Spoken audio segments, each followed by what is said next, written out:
J'ai vu un court documentaire il y a quelque temps. Je trouvais ça impressionnant un peu. Il y a un couple qui achète une maison, je ne me souviens plus c'est dans quel pays. Il achète une maison, comme beaucoup de gens achètent une maison. Et puis, après quelque temps, le couple décide, après avoir habité dans la maison, il décide de faire du terrassement, comme plein de gens font. Puis comme quand tu fais du terrassement, des fois, il faut que tu creuses. Puis, fait qu'ils s'en vont en arrière, puis ils se mettent à creuser. Puis à un moment donné, à force de creuser, ils font tink-tink, la pelle pogne de quoi métallique. Donc, ils sont dans leur cour arrière, puis ils sont en train de creuser, font un terrassement, un beau petit projet. Puis il y a quelque chose de métallique. Et puis, ils se mettent à creuser, puis ils réalisent que c'est un baril. Évidemment, ça pique la curiosité. Ils veulent sortir le baril, c'est ce qu'ils font, sortent le baril, pour finalement réaliser qu'il y avait quelqu'un qui avait caché 11 millions de pièces d'or dans le baril. Imaginez-vous un instant, tu achètes une maison, tu fais tes paiements, puis à un moment donné, tu trouves 11 millions de dollars, pas de dollars, mais de pièces d'or, une valeur. Il avait fouillé ça dans les années 1800. Aïe, aïe. Jamais aurait pu imaginer quand ils ont acheté la maison qu'ils étaient finalement millionnaires. En fait, il y avait des ressources comme eux et leur génération. C'était wow. Ça me fait penser à la vie chrétienne, ça. De plusieurs façons, mais une, c'est qu'on est sauvés. Puis on profite de la maison du salut, là. C'est extraordinaire. Nos péchés sont pardonnés parce que le sang de l'agneau a coulé en notre faveur. C'est extraordinaire. En plus, il est ressuscité, il nous donne la vie, on a l'espérance éternelle. C'est extraordinaire. Wouhou! On a plein de bénédictions. Wouhou! Mais si on se donnait la peine de creuser, si on se donnait la peine d'investir beaucoup de temps avec une pelle et une pioche, d'après moi, on pourrait réaliser qu'on est vraiment, vraiment plus riche que 11 millions de dollars. Dans Éphésiens, chapitre 1, on lit qu'on est béni de toute bénédiction dans les lieux célestes en Christ. Oui, toute bénédiction, OK. Ça nous parle aussi dans Colossiens qu'on a tout pleinement en Christ. Tout pleinement, c'est que tu as tout. Tu sais, quand tu as tout, puis en plus, tu as pleinement de tout. Oui. On creuse-tu ou on se contente de rester dans la maison? Oui. Oui. Le livre de Ruth, toujours dans l'analogie de la maison, c'est une fenêtre. Le livre de Ruth, aussi petit qu'il est, aussi merveilleux qu'il est, c'est juste une fenêtre, mais c'est déjà une fenêtre glorieuse. Le but, c'était qu'Israël puisse regarder par la fenêtre pour voir le trésor qu'il y avait dans la cour arrière. Le livre de Ruth, c'est un appel au peuple d'Israël de sortir de la maison, puis d'aller creuser et de se réjouir du trésor qu'ils ont. Le livre de Ruth, c'est non seulement Israël, il y a bien plus que ce que vous êtes en train de vivre, mais c'est aussi l'Église baptiste de Charlebourg, il y a vraiment plus à la vie chrétienne que ce qu'on vit. Simon, moi, mettez votre nom. Il y a plus à ce que tu vis. Tu n'as pas fini d'explorer. Là. Regarde par la fenêtre, puis tu vas voir qu'il y a vraiment plus. Donc aujourd'hui, on va voir 3 choses. On va faire un long résumé de ce qu'on a vu. Mais le but, ce n'est pas juste de vous rappeler, parce que ce n'est pas une série qui a duré pendant des mois et des mois et des mois. Là. Il y a juste eu 4 messages, c'est le 5e. Vous devez vous en souvenir si vous avez tout écouté, ce qui s'est passé. Mais le but, c'est qu'il y a certaines choses que je veux soulever, apporter l'attention un peu. Puis si c'est la première fois que vous l'écoutez, bien, ça va vous mettre dans le bain pas mal. Donc, c'est la première chose qu'on va faire. On va voir la fin de l'histoire, le chapitre 4. Puis on va voir 3 facettes du trésor que Dieu met devant nous. Alors, on commence avec un résumé. Pour les prochaines minutes, faites juste écouter, je vais pas mal paraphraser tout ce qu'on a vu dans les 3 premiers chapitres. Donc, l'histoire de Ruth commence dans le temps des juges. Le temps des juges, c'était pas un bon temps du tout pour Israël. En fait, c'est un temps où qui est marqué par l'idolâtrie, qui est marqué par beaucoup de désobéissance, la rébellion, les jugements de Dieu, que Dieu essaie d'attirer leur attention. Mais là, il attire leur attention, puis ils finissent par comprendre, ils se repentent. Et là, Dieu apporte une délivrance, et c'est un cycle comme ça, encore, puis encore. On réalise au début de Ruth que l'auteur, Dieu, nous laisse savoir qu'il y a une famine à Bethléem. Alors, s'il y a une famine à Bethléem, ça veut dire que dans le peuple d'Israël, dans le cycle, sont à jugement. Dieu est en train de les juger. Donc, une famine, ça va pas bien. Ça, dans une période de rébellion, ça va pas bien. Puis on voit une famille qui font comme, hey, on n'aime pas ça, nous autres, à mourir de faim. C'est pas le fun, c'est inconfortable, c'est insécurisant. On va-tu manger? Qu'est-ce qui se passe? Fait que, on va aller à une place où on va pouvoir se sécuriser un peu avec la nourriture. Parce qu'on s'entend, la nourriture, c'est sécurisant. Quand on n'a pas, c'est pas cool, non? Fait qu'ils décident de déménager dans le pays de Moab. C'est pas une bonne décision. Le pays de Moab, c'est un pays ennemi d'Israël. Donc, le déménagement de cette famille-là, où le père s'appelle Elimelech, que la mère s'appelle Naomi, le déménagement, c'est un manque de confiance en Dieu flagrant. Bethléem veut dire la maison du pain. Tu quittes la maison du pain pour aller ailleurs, parce que Dieu n'en donne pas. C'est une marque d'idolâtrie. Ça représente, en fait, les décisions que la famille fait représentent l'état de cœur du peuple d'Israël.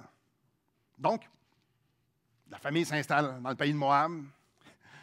Elimelech, Naomi, sa femme. Puis, les choses, ça ne nous dit pas comment ils vont. Mais ça nous dit, par exemple, qu'ils marient leurs fils, leurs 2 fils, à des Moabites. Et là là.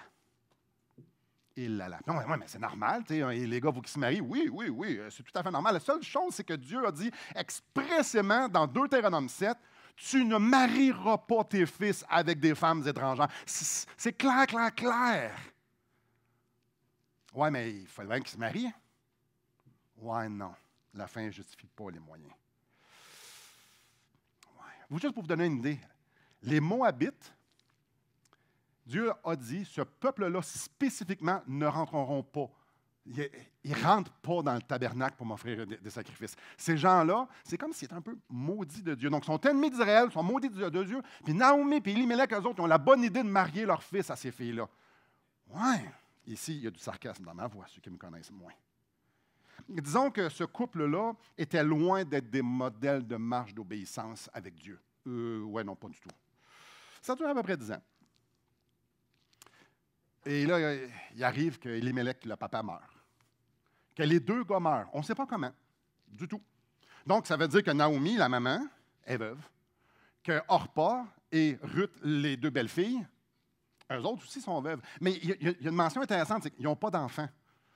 Il faut comprendre, dans la culture, de ne pas avoir d'enfants, c'est pas fameux. En fait, les enfants sont une bénédiction de l'Éternel dans la Bible. Donc, si tu n'en as pas, puis ça fait quelques années que tu es marié, on voit encore au chapitre 1 qu'on ne sait pas comment. L'auteur ne nous le dit pas, et il y a une raison pourquoi l'auteur ne nous le dit pas, mais on apprend tout bonnement comme ça, que Naomi apprend dans le pays de Moab qu'à Bethléem, Dieu a vissé son peuple et il y avait la nourriture. Ah ben, fait que les 3 femmes décident de s'en aller en Israël, mais là, à un moment donné, Naomi en chemin font comme, ouais, mais attends un petit peu, là, les filles, vous êtes Moabites, vous êtes veuves, vous ne serez pas les bienvenus dans mon peuple. En fait, il n'y a pas une belle perspective de vie là-bas. Là. Vous êtes Moabite. Et je leur ai dit, vous êtes veuve. Retournez dans vos maisons. Retournez chez vos parents. Là, regarde, vous allez être vraiment mieux. Avec beaucoup d'insistance, Naomi réussit à convaincre Orpa. Mais Ruth a dit, non, moi, mon cœur est attaché à toi. Je reste avec toi à la vie, à la mort. Évidemment, tout le monde est démoli. Imaginez, papa meurt, les 2 fils meurent. C'est une famille unie. La belle-fille meurt, puis là, on s'en retourne. Comment on va être accueillis? Il n'y a pas de joie. Et à première vue, tout ça, c'est un drame à tous les niveaux, puis on peut juste, quand on se l'imagine, faire comme maison. Quand les deux femmes arrivent à Bethléem, là, les gens se rassemblent, puis « Ah, Naomi! » Elle dit « Non, appelez-moi pas Naomi, qui veut dire plaisante. Appelez-moi amère. Mara, qui veut dire amère. » Elle dit même « L'Éternel, le Tout-Puissant, m'a rempli d'amertume. » Elle dit « La cause de mes malheurs, c'est à cause de Dieu. » Ouais, c'est pas fameux. C'est pas bon. Là. Non. Dieu est la cause de tous mes malheurs. OK. Mais très vite, il arrive, la réalité embarque. La réalité embarque.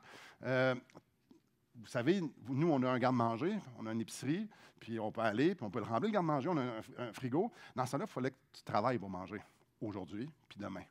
Alors que Ruth a dit, hey, belle-maman, qu'est-ce que tu en penses si j'essayais de trouver un propriétaire de champ où est-ce que je pourrais passer en arrière de ceux qui font la récolte pour ramasser les restants?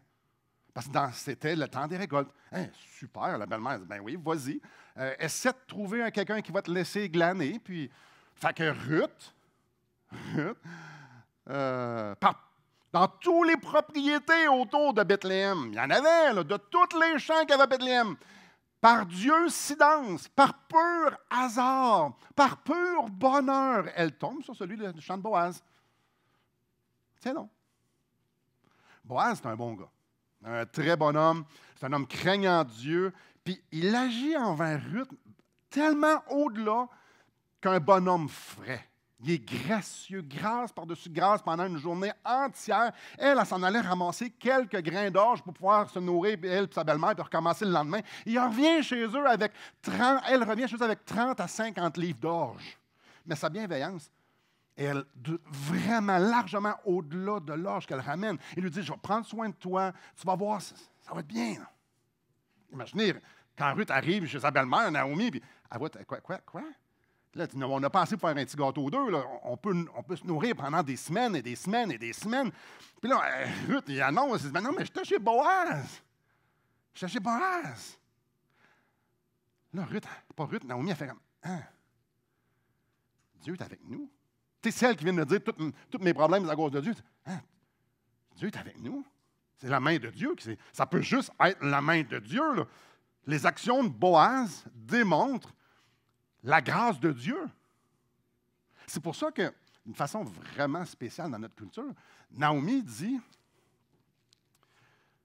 tu vas aller voir Boaz, puis tu vas lui demander de te prendre sous ton aile, en d'autres termes. Tu vas lui demander de te marier ou tu vas te proposer, tu vas... Aïe, humainement, quel plan mauvais. On en a parlé en masse, là. Mais c'est mauvais comme plan. Les hommes comme Boaz ne marient pas des Moabites. Les hommes comme Boaz ne marient pas des Moabites veuves sans enfants. Ce qui veut dire que Dieu n'a pas la bénédiction. Puis en plus, c'est une mendiante, c'est une servante. C'est elle qui fait que je peux-tu avoir un petit pain, pas un petit pain, mais une petite place pour moi. Non, Boaz, c'est un homme proéminent. Non, il craint Dieu. Il ne fait pas ça. C'est vraiment spécial, parce que Dieu a dit à Israël, vous allez prendre soin de vos familles.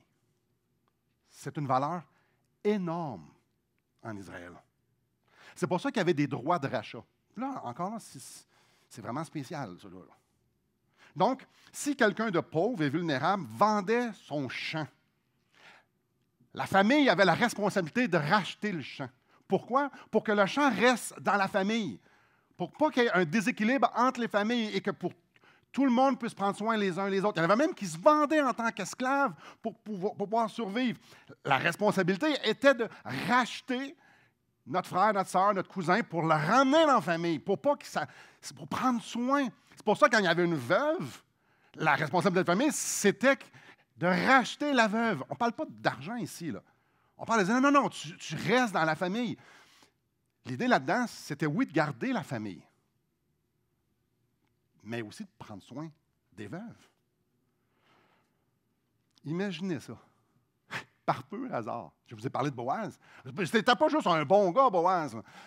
C'était aussi un homme dans la famille d'Élimélec, le papa, le défunt papa. Ah ben non, quel Dieu s'y danse. C'est pas extraordinaire, ça? Dieu s'y danse par Dieu s'y danse avec le hasard. Wow! Wow! Donc, Boaz avait une responsabilité. Il avait la responsabilité de prendre soin de Naomi. Naomi n'était plus en âge d'avoir des enfants. Mais aussi Ruth, parce que Ruth, c'était la femme du fils à Naomi. On va savoir une chose, il n'était pas obligé de le faire. Il n'était pas obligé. Mais, comme on l'a vu, Ruth voulait se marier avec Boaz, parce qu'elle avait expérimenté Dieu au travers de Boaz. Mais l'affaire, c'est que Boaz voulait aussi marier Ruth, parce que Boaz avait aussi expérimenté Dieu au travers de Ruth. Alors, les deux voulaient continuer à expérimenter Dieu l'un envers l'autre. Oui, Ruth était sur la coche. Mais comme si l'histoire n'était pas assez dramatique. Boaz, ce n'était pas lui qui avait le premier choix de rachat. Il y avait un gars en avant de lui. Puis je l'appelle le gars ou le monsieur, le champion. On ne sait pas c'est quoi son nom. Parce que son nom n'est pas vraiment important jusqu'à maintenant. Et en fait, il ne le donnera jamais. Dans l'ordre de pouvoir racheter Ruth et Naomi, ce n'est pas Boaz. C'est là qu'on est rendu. Fait que tout ce beau monde-là qu'on vient de nommer là, veulent que Ruth et Boaz se marient, qu'ils aient des enfants, puis qu'ils soient contents, puis que ce soit extraordinaire. Mais il y a un problème. Selon la règle des choses, selon ce que Dieu a dit, Ruth ne devrait pas marier Boaz parce qu'il y a un gars avant. Mais le chapitre 3 finit que Naomi fait confiance que Dieu va diriger ça. Au chapitre 3, on voit aussi que Boaz lui fait confiance, que Dieu est là-dedans, que Dieu est en train d'orchestrer ça. Fait qu'il fait comme, ben moi, je vais le faire by the book. C'est pas parce que j'aime cette fille-là, puis que pas je l'aime, que je veux la marier, puis que je vois que c'est une femme vertueuse, que je vais faire ça tout croche. Non, je vais le faire comme Dieu veut que je la fasse. Boaz, c'est un bon gars. Puis Ruth, elle se laisse rassurer par sa belle-mère. Dieu est en contrôle. Tout à propos de cette histoire-là, des 3 premiers chapitres, est dramatique. Et tout dans cette histoire-là nous fait comme, mais voyons donc, c'est pas normal, ça. C'est pas normal, c'est pas normalement bon, c'est pas normalement mauvais. Il y a plein d'affaires impossibles là-dedans. Mais c'est pas fini, parce qu'il reste un chapitre 4, ce qui nous amène à regarder la fin de l'histoire. Donc, Boaz, la nuit, c'est fini au chapitre 3, que Boaz dit à Ruth, je m'en occupe. Demain matin, là, je m'en vais, puis je m'occupe de tout ça. Parfait. Tel que promis, c'est ce qu'il fait, chapitre 4, verset 1. Boaz monta à la porte et s'y arrêta. Or, voici, celui qui avait droit de rachat et dont Boaz avait parlé, vint à passer. Boaz lui dit, approche, reste ici. Toi, un tel. Il s'approcha et s'arrêta. Boaz prit alors 10 hommes. Parmi les anciens de la ville, il dit, « Asseyez-vous ici. » Ils s'assirent. Tu sais, quand je disais que son nom n'était pas important, toi, un tel. Intéressant. L'idée ici, c'est que Boaz veut rassembler les anciens, puis il s'assoit. Pour nous, on fait comme, ouais. Ça, c'est pour... On soulève ici l'aspect légal de ce qui va se passer là. L'aspect légal de la rencontre. Et la porte. La porte, c'est un endroit public où est-ce que les choses officielles, les choses judiciaires prenaient place. Et souvent, les anciens, il y avait des genres de petites... genre des cubicules où on pouvait s'asseoir peut-être une dizaine, douzaine, puis les gens s'assoyaient là. Et c'était ouvert au public, donc il y avait un public qui était là. Mais si on lit vite, on fait comme, ah, OK, bien, ils vont célébrer le mariage d'un point de vue légal, puis super, ça, c'est si on lit vite. Mais si on ne lit pas vite, on va voir quelque chose. En français, on le voit, en hébreu, ça crie. Or, voici celui qui avait droit de rachat. Avez-vous déjà remarqué ça? Tiens donc, Boaz se lève le matin, puis il fait comme, OK, on prend ça en règle, on s'en va sur le bord de la porte, OK, les anciens, super. Or, celui qui avait le droit de rachat passe. Tiens donc. C'est pas pire, hein? Comme par hasard. Comme le bon gars, au bon temps, à la bonne place, passe. Or, voici. Ruth, c'est juste ça des diocidences. Dieu ne veut pas nous amener à croire qu'il y a du hasard. On continue. Donc, celui qui a le premier droit de rachat, il est là. Les anciens sont là. Boaz est là. On ne le sait pas. Peut-être que Ruth et peut-être Naomi sont là. Donc, réglons la patente, puis on y va. Et peut-être que vos oreilles vont friser un peu dans les prochaines minutes parce que c'est spécial. Verset 3. Puis il dit à celui qui avait le droit de rachat, Naomi, revenue du pays de Moab, a vendu la parcelle de terre qui appartenait à notre frère Élimélec. J'ai cru devoir t'en informer et te dire, acquiers-la en présence des habitants et en présence des anciens de mon peuple. Si tu veux racheter, rachète. Mais si tu ne veux pas, déclare-le-moi afin que je le sache, car il n'y a personne avant toi qui a le droit de rachat, et je l'ai après toi. Le gars répond, je vais le racheter. C'est facile. Comme j'ai dit, Dieu avait une provision pour protéger le noyau familial. Donc, il y a une responsabilité dans la famille de racheter, de prendre soin, de faire en sorte que le nom va subsister. Il faut que ça reste dans la famille. Le fait que Boaz dise, dis-le-moi si tu rachètes. Parce que si toi, tu ne rachètes pas, moi, je rachète. Le fait qu'il dise, je suis le prochain, tu sais, j'ai le droit après toi. Clairement, il est en train de dire ce qu'il veut faire. Lui, il veut racheter. Mais c'est dramatique. Celui qui a le droit de rachat, il dit, je vais racheter. Ah. Non, on a dit, non, non, c'est pas le même, c'est supposé d'arriver. Ah, non, non, écoute. Non, je vais le racheter, moi. Oui, je suis un homme honorable, je vais racheter. Puis je peux juste voir Boaz faire. Ah.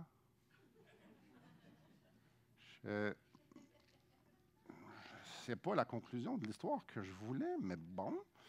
Puis si, je peux juste imaginer Ruth et Naomi à côté, s'ils sont là, on ne sait pas faire comme ah, on était confiantes, nous.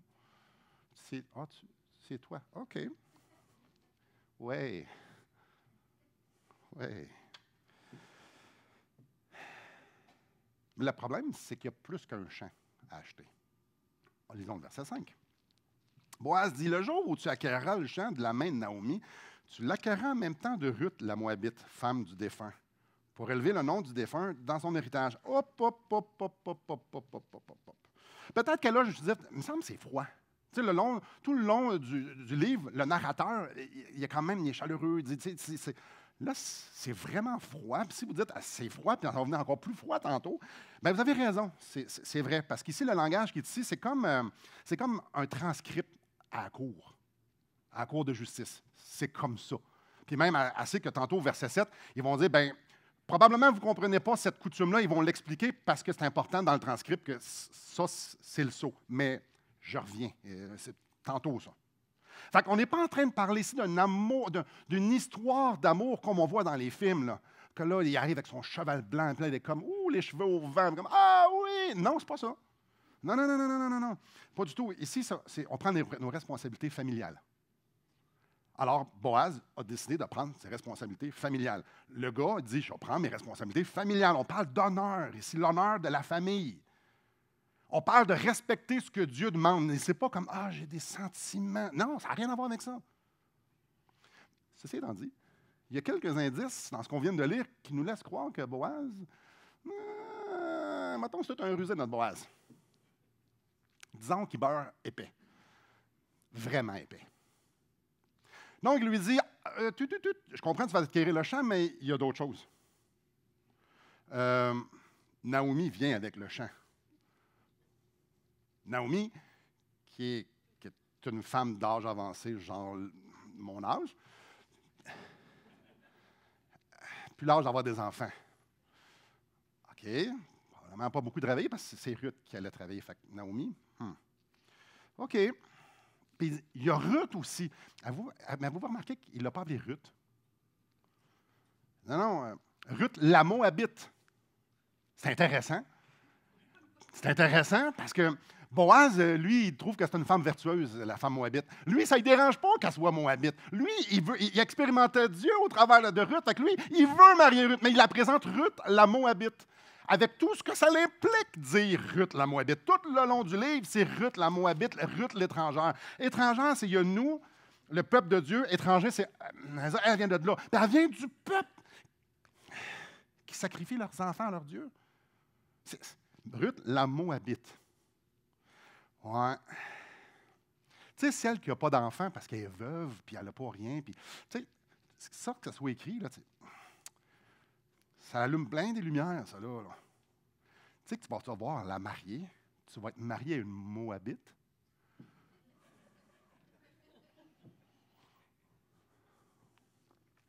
Je mets un peu plus, je la mets à ma sauce un peu ici, là, mais c'est quand même là. Tu vas avoir des enfants. Ta progéniture va venir d'une Moabite. C'est une réalité. Fait qu'appelons-le champion. Puis, Boaz dépeint pas une belle photo du scénario du tout. Mais nous, on sait pourquoi. Parce qu'il veut marier Ruth. Parce qu'il veut expérimenter Dieu au travers elle. Mais Boaz est soumis. Fait qu'il fait by the book. Il fait les choses comme il faut. On la connaît, l'histoire. Le monsieur, il a refusé. Verset 6. Et celui qui avait le droit de rachat répondit, pas tant, non? Je ne puis pas racheter pour mon compte, de peur de détruire mon héritage. Prends pour toi mon droit de rachat, car je ne puis pas racheter. Grosso modo, ça va me mettre dans le trouble. Bonne raison ou non, ça n'a pas d'importance. En passant, le droit de rachat, ce n'était pas obligatoire. C'était une question d'honneur. De la famille, c'était une question d'obéissance à Dieu. Ce n'était pas obligatoire. Mais il faut comprendre qu'au chapitre 2 et au chapitre 3, ça ne nous laisse aucun doute que pour Boaz, ce n'est pas une obligation de marier Ruth puis de prendre soin de Naomi. Non, non, pour lui, c'est un privilège parce qu'il est en train de voir, chapitre 2, chapitre 3, à quel point Ruth, c'est une femme extraordinaire, que c'est une femme qui manifeste le caractère de Dieu. Je continue. Les 3 versets suivants démontrent la procédure légale. Vous allez voir, c'est romantique au bout, écoutez ça. Autrefois, en Israël, pour valider une affaire quelconque relative à un rachat ou un échange, l'un ôtait son soulier et le donnait à l'autre. Cela servait de témoignage en Israël. Donc, nous, on signe, eux autres, ils échangent un soulier.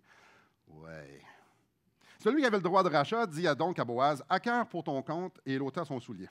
Alors Boaz dit aux anciens et à tout le peuple, « Vous êtes témoins aujourd'hui que j'ai acquis de la main de Naomi tout ce qui appartenait à Élimélec, Kiljon et Machlon. » Ça, c'est les 2 fils.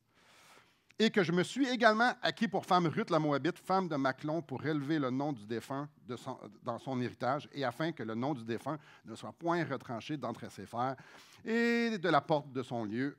Vous en êtes témoins aujourd'hui. Avouez que c'est... Mesdames, c'est comme ça que vous voulez voir que votre homme, il prenne soin des choses. C'était ça. C'était ça. Lisons maintenant la bénédiction des anciens. Parce que ça, c'est quelque chose. Comment les anciens ont vu ça?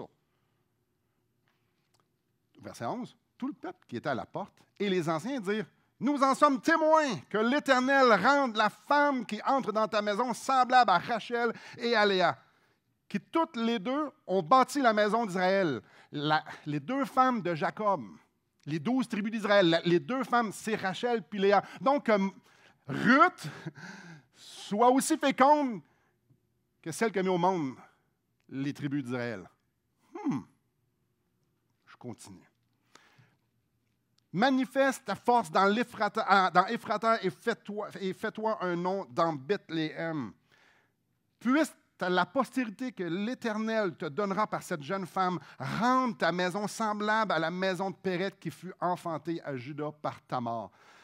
Je vous le dis, il y a un message de 50 minutes juste dans ces 3 versets-là. Mais il y a une chose que je veux juste souligner. On est en train de parler de Ruth la Moabite. N'est-ce pas surprenant que les anciens du peuple d'Israël, de Bethléem, qui sont dans le peuple d'Israël, fassent une bénédiction comme ça pour une Moabite? C'est extrêmement surprenant. C'est glorieux. C'est wow!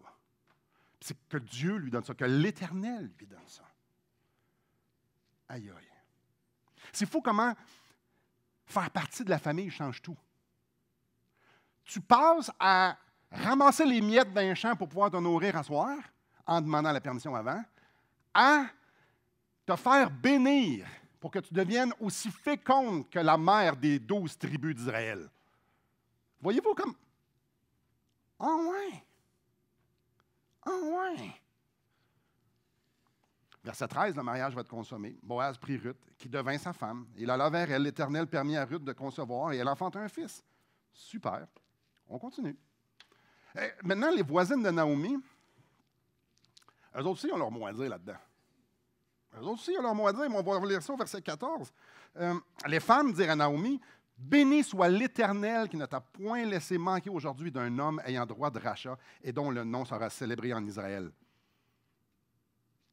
Ça, c'est son petit-fils. « Cet enfant restaura ton âme et sera le soutien de ta vieillesse, car ta belle-fille qui t'aime l'a enfantée, elle qui vaut mieux pour toi que 7 fils. Naomi prit l'enfant et le mit sur son sein, et elle fut sa garde. Les voisines lui donnèrent un nom en disant « Un fils est né à Naomi ». Elles l'appelèrent Obed. Ce fut le père d'Isaïe, père de David. Encore une fois, il y a un autre message de 50 minutes, juste là. Naomi, quand elle est rentrée dans le village, elle dit « Appelez-moi amère, parce que Dieu m'a rempli d'amertume. » Puis ici, c'est comme « Wow, ta belle-fille, Ruth la Moabite, vaut mieux que 7 fils. 7, chiffre de la perfection. » Ah bien. On va continuer. Elles l'appelèrent Obed. Ah, ça, je l'ai lu. Voici la postérité de Péret. Péret engendra Hetzron. Hetzron engendra Ram. Ram engendra Abinadab. Abinadab engendra Nachton, ou à peu près comme ça qu'on le prononce. Puis lui engendra Salmon. Salmon engendra Boaz. Boaz engendra Obed. Obed engendra Isaïe. Isaïe engendra David. Je ne sais pas si vous êtes comme moi, quand je tombe sur une généalogie dans la Bible, je fais comme... Tu sais, les premiers chapitres d'un chronique, tu fais... Mais oui. Ou bien non, tu sais, Genèse 5, Genèse 10. Ouais. Mais pourquoi c'est là, des généalogies? Bien, il y a une raison. Il y a une raison. Puis c'est pas nécessairement que le Seigneur nous touche nos cœurs en disant pendant 8 chapitres qui a engendré qui. Engendré Guy. Non, pas André Guy du tout. Qui a engendré qui? That's it.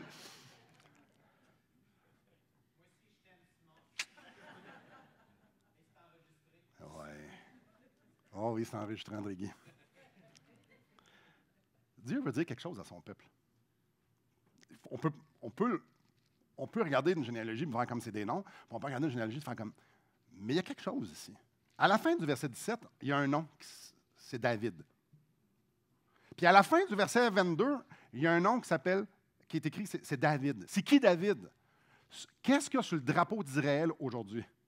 C'est l'étoile de David. C'est ce David-là. Fait qu'on est en train de parler de quelqu'un qui a une grande place. En fait, c'est le plus grand roi d'Israël. Assez qu'aujourd'hui, il y a encore son nom, pas son nom, mais son étoile sur le drapeau. Et ce que Dieu est en train de démontrer ici dans cette généalogie-là, c'est que le fait que David soit le plus grand roi d'Israël, ça ne vient pas à cause que sa descendance ont pris des bonnes décisions. Lui, il ne vient pas, là, ses ancêtres ne sont pas une succession de super spirituels, puis que là, c'est comme un mixage incroyable entre un homme incroyable puis une femme incroyable d'Israël, puis les gens, puis là, ça l'a donné David. Non, c'est non. Oh, Ruth la Moabite. C'est ça le message de Ruth, du livre de Ruth. Ce n'est pas par hasard que l'histoire s'est déroulée comme elle s'est déroulée. Et aujourd'hui, on n'a pas le livre de Ruth pour qu'on fasse comme « Oh, c'est beau! » Non! Le livre de Ruth, c'est pour démontrer comment Dieu orchestre la délivrance d'Israël. Le livre de Ruth est pour nous démontrer ce qui se passe avant la délivrance.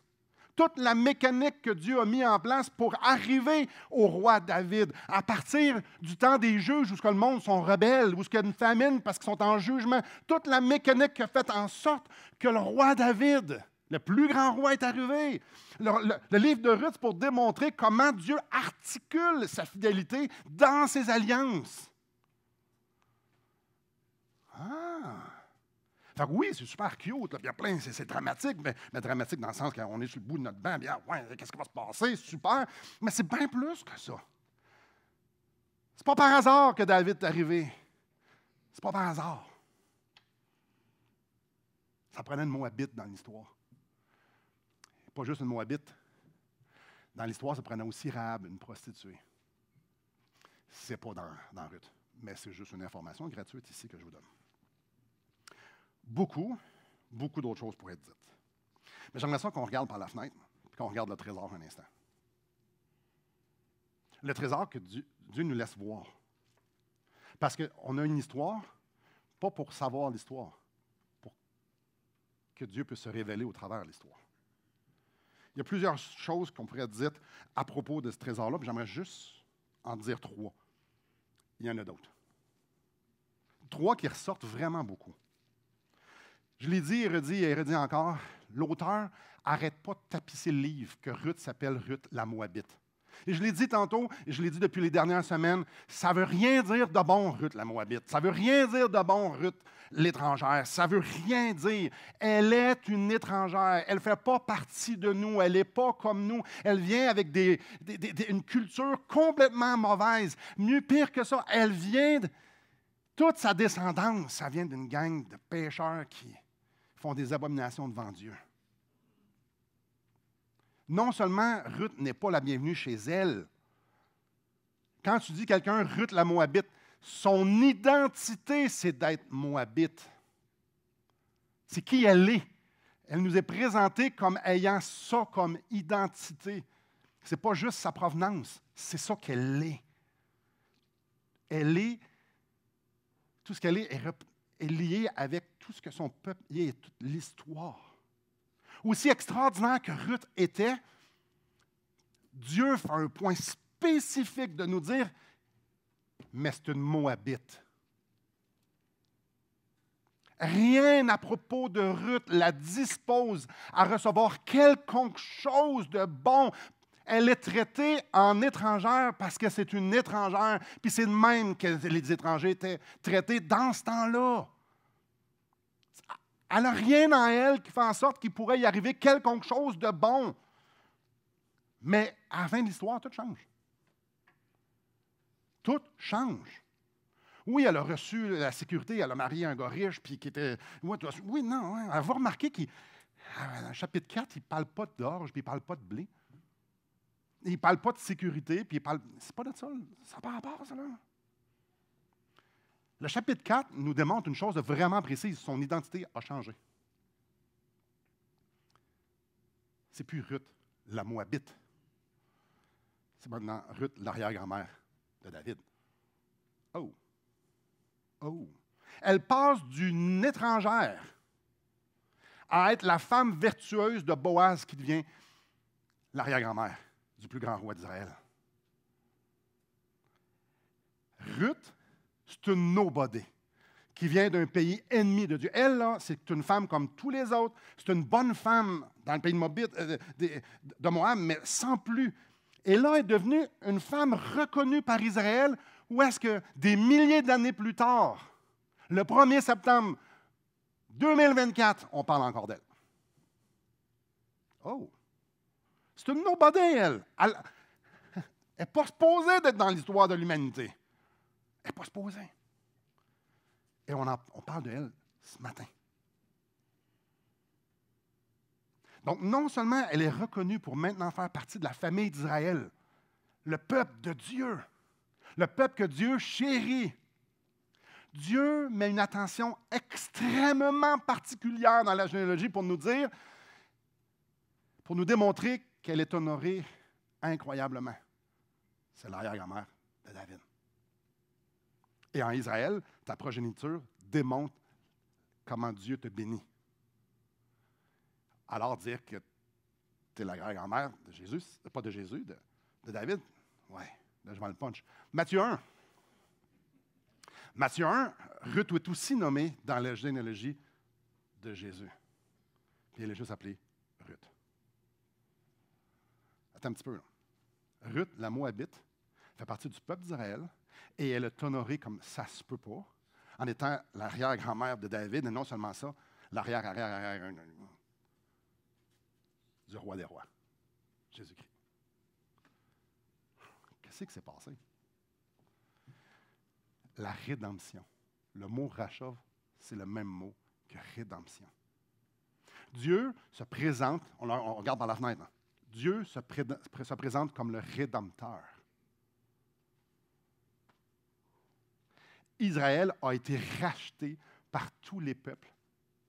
Dans tous les peuples. Dieu a racheté Israël. Non pas parce qu'ils allaient très bons, puis même Dieu leur dit, vous étiez le moindre, vous étiez un petit peuple insignifiant. Si je vous ai choisi, Israël, c'est parce que je suis gracieux. C'est parce que moi, je suis un rédempteur gracieux. Israël est Israël devant Dieu à cause de la rédemption, à cause du rachat, à cause de la grâce. Il n'y a rien à propos du fait qu'Israël soit quelque chose que le fait qu'il soit devenu le peuple de Dieu. Pas plus que Ruth, la Moabite, devient l'arrière-grand-mère de David, puis l'arrière-grand-mère de Jésus. Boaz représente Dieu, puis Ruth représente la Moabite. Et nous, en tant que chrétiens, on regarde ça quelques années plus tard, Boaz représente aussi Jésus, qui paie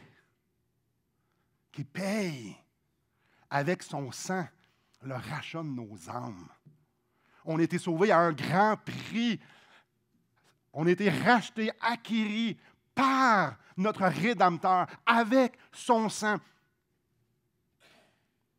Il ne nous a pas sauvés à cause des œuvres qu'on a faites. Non! Désolé de vous apprendre ça, mais on est des païens. Je ne vous connais pas tous personnellement, mais moi, j'étais un païen. Pas un païen dans le sens que païen, j'étais un mauvais. Non, je ne fais pas partie du peuple de Dieu. J'étais un païen. J'étais un païen. Et probablement vous autres aussi. On est des païens. Dans Colossiens 1, ça nous parle qu'on est des ennemis de Dieu. Dans Éphésiens 2, ça nous dit qu'on est des enfants de colère. Donc, de nature, on est en rébellion contre Dieu. Notre nature est par choix, par tous les péchés qu'on fait. On repousse Dieu, on ne veut rien savoir de lui. De nature, puis par nos choix. Notre salut n'a rien à voir avec nous. C'est Dieu qui s'est tout occupé de tout. C'est Dieu qui nous attire à lui. C'est Dieu qui rend efficace le rachat de Christ. C'est Dieu. C'est la grâce du Rédempteur qui fait en sorte qu'on peut être racheté dans la famille de Dieu.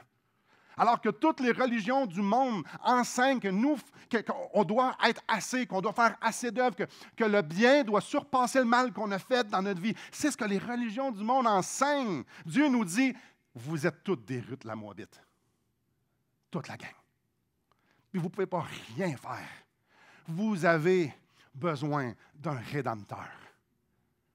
Et notre Rédempteur, aujourd'hui en 2024, s'appelle Jésus. Il est mort sur une croix pour nous racheter de nos péchés, pour nous acheter, pour que notre identité change, pour qu'on devienne, qu'on parte d'être des enfants de colère et qu'on devienne des enfants de Dieu.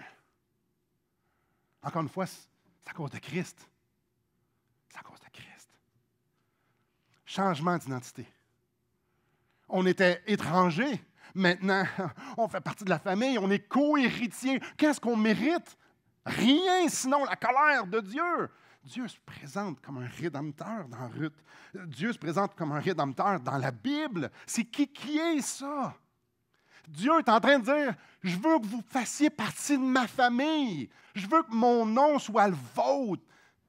Tu n'es plus de Moabite, Simon. Je veux t'appeler Simon, enfant de Dieu. Avec tous les avantages qui viennent avec. Co-héritier, tantôt, mais béni maintenant, vivant de sa vie, parce que Christ n'est pas juste mort, il est aussi ressuscité. Donc, il peut nous communiquer sa vie par les vertus du Saint-Esprit pour qu'on puisse goûter la richesse. Wow! Simon, ça veut dire ça, la rédemption. Mais ça, c'est la rédemption. Par la fenêtre, on voit le Rédempteur. Gracieux.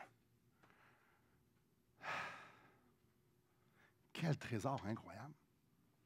Quel Dieu! Premier aspect, il y en a 3. Voici le deuxième. Beaucoup plus court, celui-là. La deuxième facette du trésor qu'on voit dans Ruth, c'est Dieu accomplit ses promesses. Dieu ne devait rien à Israël. Rien. Israël ne mérite rien. Israël ne mérite pas d'avoir un roi comme David qui va le délivrer et qui va avoir un impact sur son histoire. Non. Mais la chose, c'est que Dieu avait fait alliance avec Israël. Dieu avait fait des promesses à Israël. Et Dieu accomplit ses promesses, respecte les alliances. C'est qui est ça? Quand Dieu dit « tu fais partie de ma famille », oh, on fait partie de sa famille. Quand il dit Tu es dans ma famille, je vais prendre soin de toi. La preuve est là, là. Je vais prendre soin de toi. Pas parce que tu le mérites. Israël, dans Ruth, au début, là, temps des juges, famine, ça va pas bien, Naomi, désobéissante au coton. Wow! Quand Dieu dit « je vais prendre soin de toi », c'est de même. C'est le genre de Dieu-là qu'on voit par la fenêtre. Le genre de Dieu qui, quand on a une alliance avec lui, puis il nous fait des promesses, ça va arriver. C'est qui est. De la même façon que Boaz a pris les choses en main au début du chapitre 4, Dieu prend toujours les choses en main pour nous emmener à une place où nos âmes vont pouvoir se reposer. Quel trésor! Quel trésor! Quel Dieu! Troisième facette. Dieu est souverain. Aïe, aïe. Comme par hasard, le gars, au bon temps, au bon moment, passe. Comme par hasard, elle va vers le champ de Boaz. Comme par hasard, tout le temps. Comme par hasard, elle apprend que Dieu a visité son peuple et qu'il y a du pain maintenant à Bethléem. Même si les 3 premiers chapitres, tout a de l'air croche, puis tout a de l'air d'un chaos, même si c'est laid, il est en train d'arriver exactement ce qu'il faut qu'il arrive. Vous vous souvenez? David doit arriver. Fait que si David doit arriver, Ruth la Moabite doit marier Boaz. Ça, Dieu le sait en passant. Quand ça commence au chapitre 1, il sait. Quand l'histoire s'est déroulée, c'était ça le plan de match, là. Le livre de Ruth ne nous laisse aucun doute que c'est Dieu qui a orchestré la venue de David. Parce qu'il n'y a rien de probable là-dedans. Même les plus petits détails. Alors, même quand ça fait mal, même quand c'est laid, c'est Dieu qui fait avancer son histoire. Le livre de Ruth crie haut et fort que c'est lui qui est en contrôle de son histoire. Non seulement il a la volonté de racheter, non seulement il a la volonté d'accomplir ses promesses, mais il a aussi toutes les capacités pour que ça arrive. Ça, si ça ne nous impressionne pas, je ne sais pas ce qui va nous impressionner. Parce que moi, il y a bien des affaires que je veux, que je ne suis pas capable que ça arrive. Je ne peux pas garantir rien à personne. Je ne vous garantis pas que je suis là cet après-midi. Je ne sais pas. Je vais peut-être mourir. Je ne sais pas. Nous, on ne peut rien garantir. Faire une promesse, c'est très délicat parce qu'on n'a pas en nous la capacité de faire en sorte que la promesse, on va la remplir. Mais Dieu, oui. Alors, quand Dieu dit « je fais une alliance » et c'est ça qui va arriver, c'est ça qui arrive. La preuve, la fin de l'histoire est écrite. Êtes-vous capable d'écrire la fin de votre histoire? Oui. Lui, oui. Ça veut dire que non seulement il veut toutes ces choses-là, non seulement il fait tout ce qu'il faut, non, il écrit la fin de l'histoire, c'est ça qui va arriver. Je suis capable. Et toutes les centaines et les centaines de prophéties qui sont arrivées à la lettre démontrent qu'on peut y faire confiance. Le fait que David soit là, on peut y faire confiance. Quel trésor incroyable. Quel Dieu! Quel Dieu! L'application générale du livre pour le peuple d'Israël, c'est « faites-moi confiance ». Regarde par la fenêtre, fais-moi confiance. Fais-moi confiance. Parce que quand, là, il y a eu l'histoire quand elle est arrivée dans le temps des juges, mais quand Ruth a été écrit, Israël est encore dans une période sombre. C'était pour les encourager. Faites-moi confiance. Vous ne m'avez pas fait confiance dans le temps des juges. Là, faites-moi confiance. Regardez, je vous ai emmené David par Ruth la Moabite. S'il vous plaît, faites-moi confiance. Ah! C'est spécial parce qu'il nous dit la même chose. Faites-moi confiance. Ne vous inquiétez de rien. Ah! Ah! Faire confiance à Dieu. Faire confiance à Dieu, c'est arrêter de chercher la consolation puis la sécurité ailleurs qu'en Dieu. Je vais le redire. Je vais en dire plusieurs. Faire confiance, c'est arrêter de chercher la consolation puis la sécurité ailleurs qu'en lui. Faire confiance en Dieu, c'est d'arrêter de chercher le bonheur dans le matérialisme, dans le confort du matériel, dans le confort émotionnel. Oh, que c'est facile d'aller chercher du confort. Qui aime ça, être bouleversé? Personne. Où qu'on va chercher le soulagement? en Dieu ou... Faire confiance en Dieu, c'est arrêter de chercher une confort dans la religiosité. J'ai fait tout ce que je devais faire, Dieu va me bénir. Dieu marche comme ça? Non. Faire confiance en Dieu. Faire confiance en Christ, dans ses promesses, dans qui est. Faire confiance en Dieu. Et là, attacher vos trucs avec la broche, ça se peut qu'on ne soit pas d'accord. Ça se peut qu'on ne soit vraiment pas d'accord. Faire confiance en Dieu, c'est arrêter de penser que ça va bien aller. Oh! Oh! Avez-vous déjà entendu ça, dire « Ah non, tu vois, ça va bien aller. » Et je ne parle pas de M. Legault. Il n'y a pas d'arc-en-ciel nécessairement. Dieu est au contrôle, ça va bien aller. Avez-vous déjà dit ça? Avez-vous déjà... Ah non, ça va bien aller, ça va bien aller. Ah ouais! Sur la base de quoi on peut dire à quelqu'un, dans l'épreuve, ça va bien aller? Ah, ça va bien aller, un jour tu vas mourir et tu vas rencontrer le Seigneur, c'est ça qu'on veut dire? Parce que ça, c'est vrai. Ça, c'est une assurance. Celui qui croit en Christ, on peut s'assurer, on sait qu'on a la vie éternelle, puis que quand on va mourir, ça va être longtemps. Mais quand on dit ça va bien, c'est à ça qu'on fait allusion. On dit, non, tu vas sortir de l'épreuve. Tu vois, ça va bien aller. Il a là. Naomi a perdu un mari, 2 fils. Ça va bien aller, Naomi. Ah oui. Ah oui, oui, oui. Elle a perdu ça pour qu'elle puisse voir la volonté de Dieu s'accomplir. Je n'ai pas perdu mon épouse, je n'ai pas perdu d'enfant. J'ai rencontré plusieurs personnes qui ont perdu. Aouh! Dites-leur jamais ça va bien aller. Tu sais, ton mari vient de mourir, 1 de perdu, 10 de retrouver. Non! Ça va bien aller, tu vas voir, ça va bien aller. Ça va bien aller. Dans Hébreux 11, ça nous raconte plein d'histoires des héros de la foi. Tu sais, il y en a qui se sont fait scier en deux. Ça va bien aller. Tu sais, Étienne, le diacre dans l'Église, lui, il prêche l'Évangile, puis il se fait lapider, puis il meurt. Ça va bien aller, Étienne. Lâche pas patate.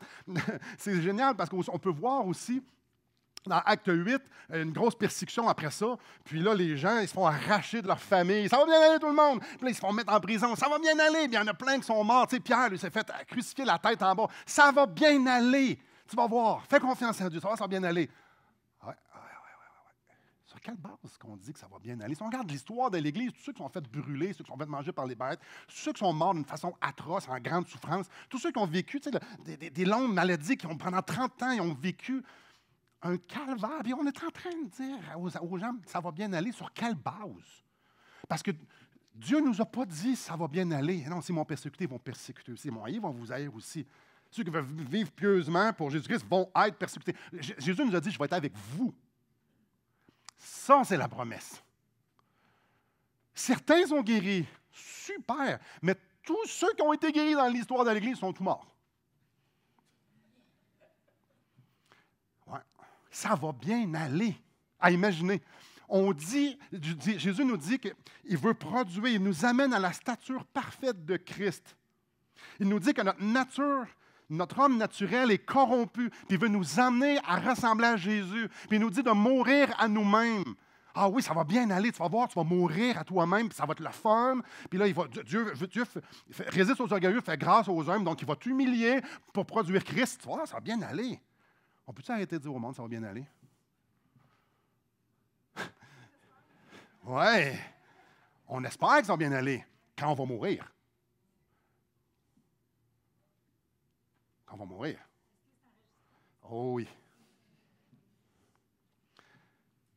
Humainement, là, ça n'a pas bien été du tout. Humainement, ça va pas bien. Alors, arrêtons de donner le conseil à l'être humain dans nous. Tu vas voir, humainement, tu vas voir, ça va mieux aller. Non. Ça va mieux aller, Dieu va t'accompagner. Oui. Dieu va te porter. Oui. Dieu va te consoler. Oui. Faire confiance en Dieu, c'est arrêter de croire l'idole que ça va bien aller. Faire confiance en Dieu, c'est d'avoir l'espoir que ce qu'on est en train de vivre, Dieu est en train de se glorifier au travers de ça. Parce que c'est ce qu'il nous dit qu'il va faire.